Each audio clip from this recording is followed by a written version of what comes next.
السلام علیکم ورحمۃ اللہ وبرکاتہ۔ آپ دیکھ رہے ہیں YouTube channel the guide of Islam. میں ہوں ماہر محمد راشد۔ میں آپ کے سامنے حاضر ہوا ہوں ایک نئی ویڈیو کے ساتھ، جس کا عنوان ہے اللہ پاک ارشاد فرما رہے ہیں، میرے بندے تو آ جا، لوٹ آ۔ میرے بھائیوں، اللہ تعالیٰ پکار رہا ہے، اے میرے بندے، میں تیرے انتظار میں بیٹھا ہوں، تو میری طرف آ، میں آگے بڑھ کر تیرا استقبال کروں گا۔ آ جا، اس کائنات کے رنگ و بو سے دھوکہ نہ کھا، میں تیرے انتظار میں ہوں۔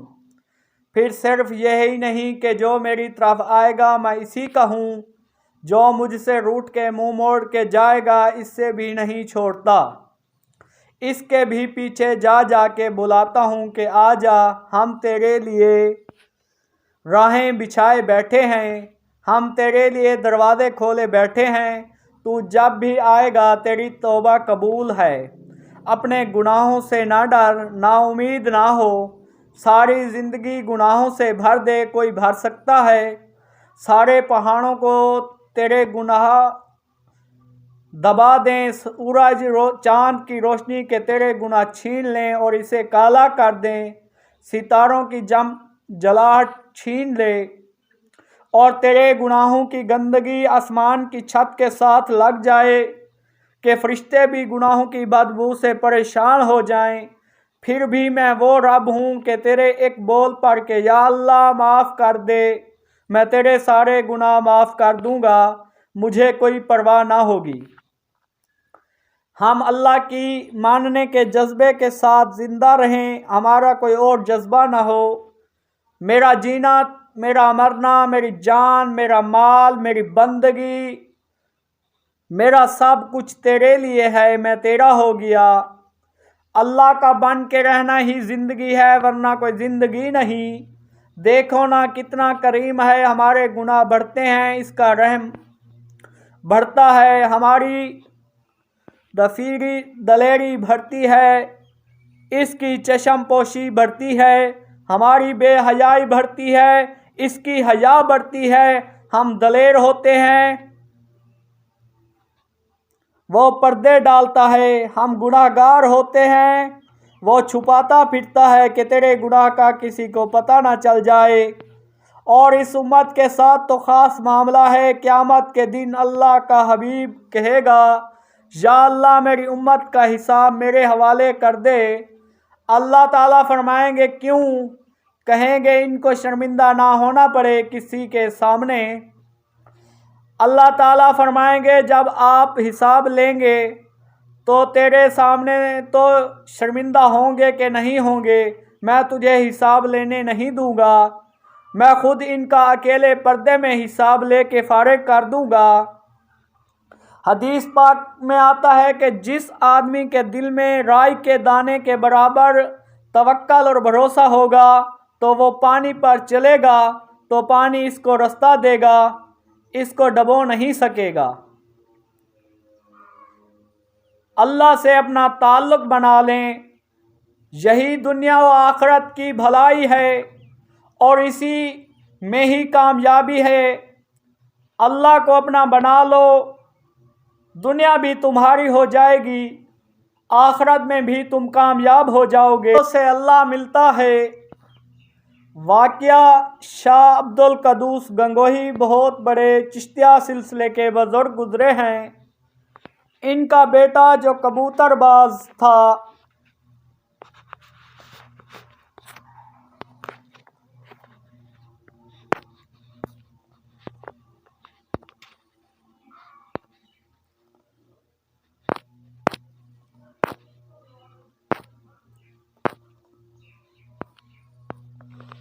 السلام علیکم ورحمۃ اللہ وبرکاتہ۔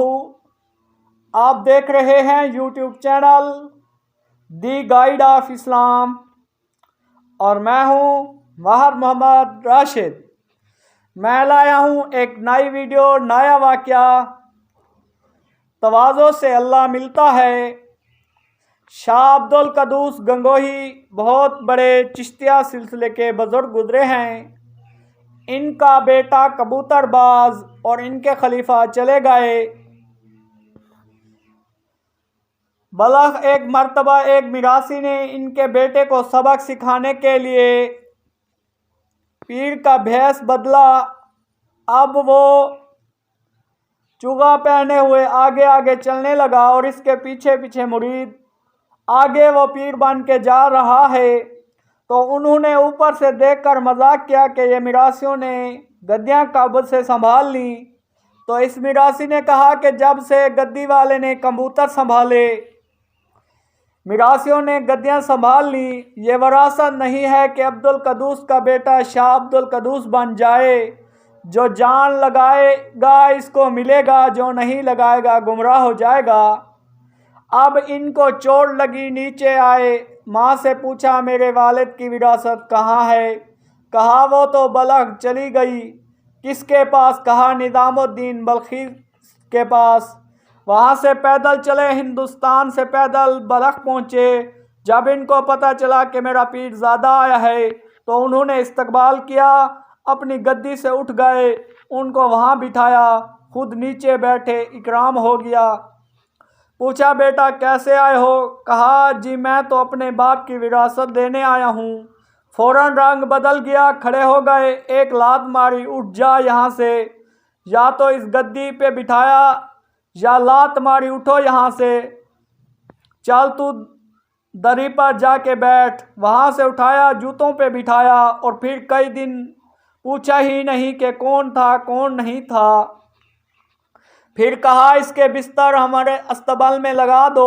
گھوڑوں کے استبل میں بستر لگوایا، ایک تاک دے دیا، ایک جھولی دے دی اور پھر اس میں بٹھا کر ذکر میں لگا دیا۔ 1 سال ذکر کروایا۔ 1 سال کے بعد ایک باندی کو بھیجا، کہا اس کے پاس سے گھوڑے کی لید لے کر گزرو اور اس کے سامنے گرا دو تو دیکھو کیا کرتا ہے۔ تو اس نے لید گرائی تو کہنے لگا اندھی ہو نظر نہیں آتا۔ اس نے آ کے بتایا کہ یہ کہہ رہا ہے۔ انہوں نے کہا کہ کم ہے، 1 سال اور گزارو۔ سال کے بعد پھر اس کو ٹوکرا دیا کہ اس کے سامنے گرا دو، تو انہوں نے جا کر گرایا تو اس کو یوں دیکھا، بڑی تیز نظروں سے، بولے کچھ نہیں، بس یوں ہی دیکھا غصے میں۔ اس نے آ کر بتایا تو کہا کہ ابھی کم ہے، 1 سال اور رگڑ دیا۔ 3 سال گزر گئے۔ پگڑی باندھنے سے آدمی کو وراثت نہیں مل جاتی، جان لگانی پڑتی ہے تو ملتی ہے۔ یہ دنیا کی پگڑیاں نہیں ہیں کہ باپ مر گئے بیٹے کو پگڑی باندھ دو، چل بھائی، زمین بھی ہو گئی، مل بھی ہو گئی، کاروبار بھی ہو گیا۔ یہ دین وراثت میں نہیں آتا، قربانی سے آتا ہے۔ 3 سال گزر گئے، پھر بھیجا باندی کو کہ اب پھر اس کے سامنے لید گراؤ۔ اب اس نے لید گرائی تو وہ ایک دم اٹھ گئے، کھڑے ہو گئے اور ساری لید اٹھا کر دوبارہ سے اس کے ٹوکرے میں ڈالی۔ پھر ٹوکرا خود اٹھا لیا کہ کہاں لے کر جانا ہے، مجھے بتاؤ، میں چھوڑ کر آؤں۔ 3 سال میں یہ تبدیلی آئی۔ جب اس نے جا کر بتایا تو کہا اچھا بس ٹھیک ہے، تو اگلے دن بلوایا۔ دل کا سکون صرف اللہ سے دوستی میں ہے۔